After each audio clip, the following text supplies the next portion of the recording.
So I think there's a question. Yes, sir. Go ahead. I've been growing for a little while now, and the one thing they've taught me was patience. Obviously, something that I needed, and I'm thankful for its healing powers. Very much. Mushrooms teach you so much cleanliness and patience and timing and respect. Mm-hmm. And Yeah, it's very important. and one of the best things about cultivating mushrooms for me is, yes, obviously your medicine that you grow is great, but really for me, and that's why I believe in the Operation Caps program, is the art in the act of cultivating these mushrooms, connecting with these mushrooms, learning to give them what they need and to receive what you need. Symbiosis. Yeah, that alone. I mean, if growing a house plant would be considered cathartic for some, then growing mushrooms is like a revolution. Right?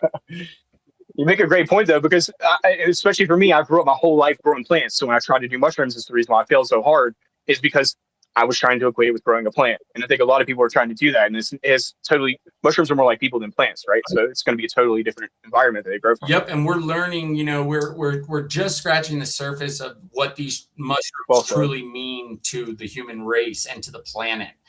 Oh yeah. Because right now there's Fantastic Fungi is a great documentary that speaks about this. Sorry to speak over you, but yeah. No, that's okay. Yeah. Actually, Eugenia Bone is a co-star of that film, and she's a psychedelic author and a scientific author, and she's a friend of mine, and she came to the university and did a presentation on her new book. But yeah, Fantastic Fungi is a great film, and how wonderful. It's one of the most probably it's probably one of the most influential mushroom films that has garnered so much attention when usually our type of interests go unnoticed or pushed to the side, right? Yeah. I'm a forager of natural herbs and medicine and stuff like that. So yeah, 100%. It's the whole holistic thing. People try to shut it down, but it's the reason why the world's gotten this distraught. And again, I'm not saying get rid of any of the modern day technologies that we have, but combining them together is like the old school and the new school. That's what literally I said whenever I was looking at your website. Everything I was reading, I'm like, oh yeah, this is very old school. Like it's the old school way, like getting your hands in the dirt, in the soil, looking at the mushroom, knowing the mushroom, growing, becoming one with the mushroom, and that's how you learn how to be nature. Pops talks about that. He's a big influence to us, inspiration to us. That's what he says: is be giving and be nature. That's how you be nature, is going out there and smelling the air. We talked about this on an episode a few podcasts ago about how just being in nature and breathing in the microbiome, in like breathing the microorganisms into your lungs, increase your dopamine.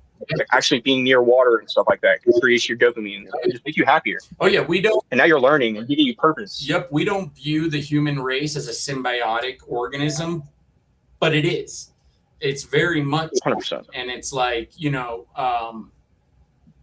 a lot of times we're getting disconnected, I think, and we're targeting when individuals are suffering mental health, physical health.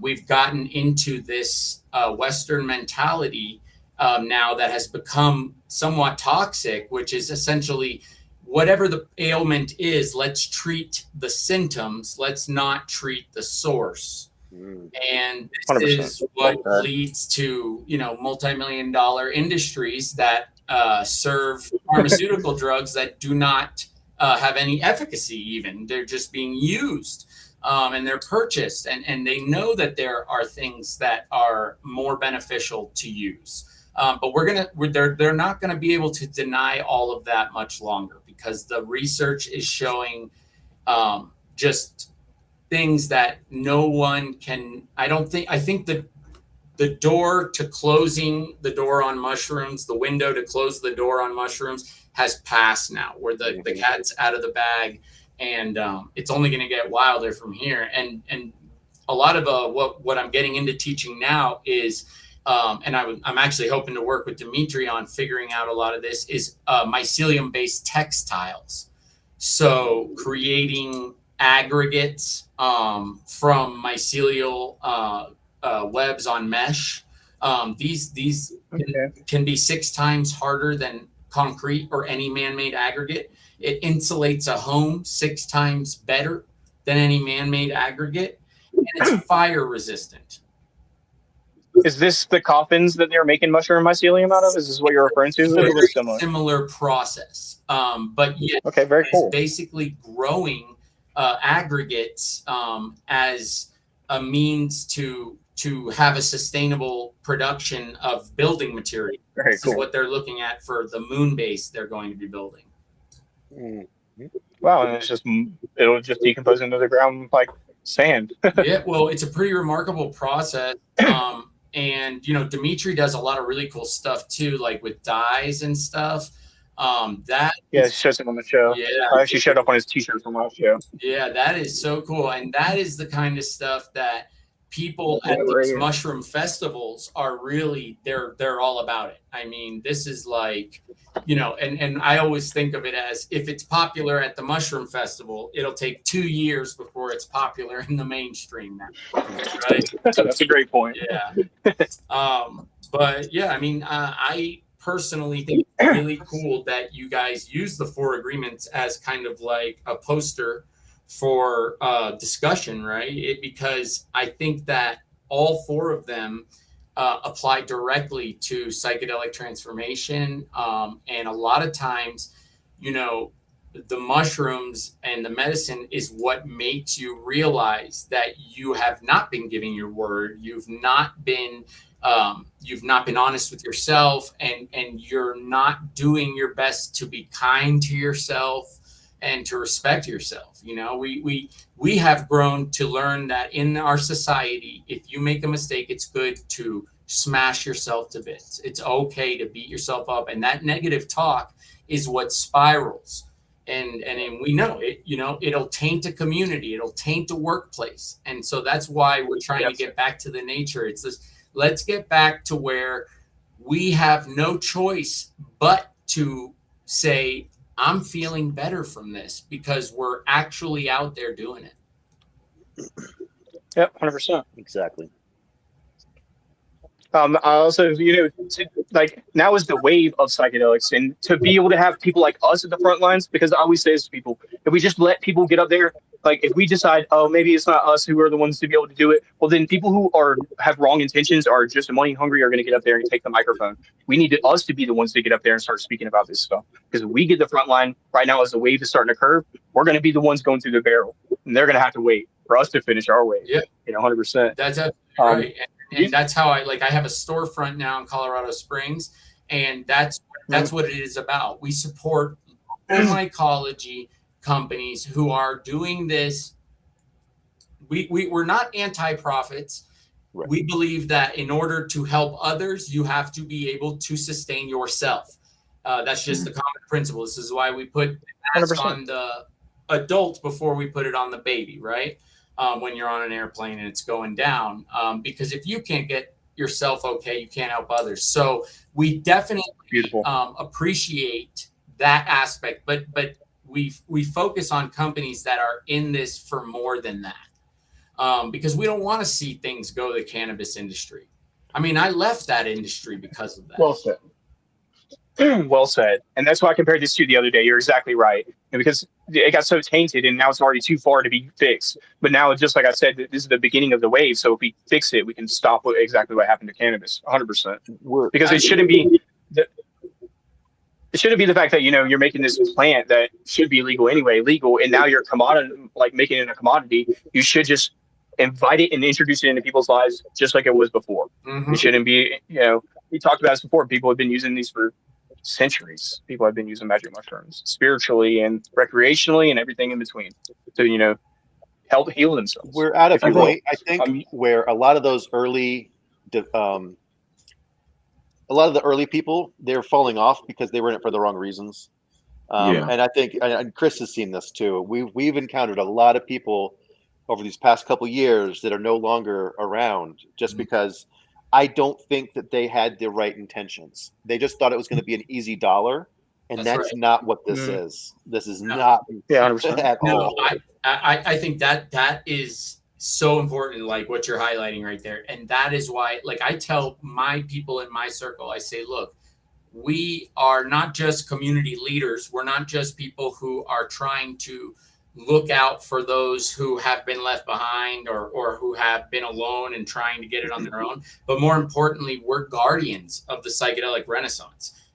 Yes, sir. If we keep doing what we did with cannabis, and then, like you said, people keep coming in the industry for a cash grab, we're going to poison what this is all about and what it means. So that's why, like, it is so important to me that people understand. And I tell everybody, even my customers, I say, look, I'm here to help you grow your own psychedelic medicine, your own food or medicinal mushrooms.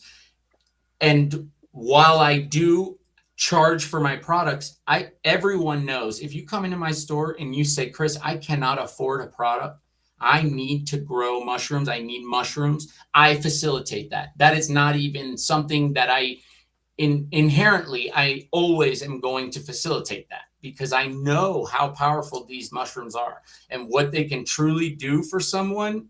It's the difference 100%, bearing someone early in some cases and not.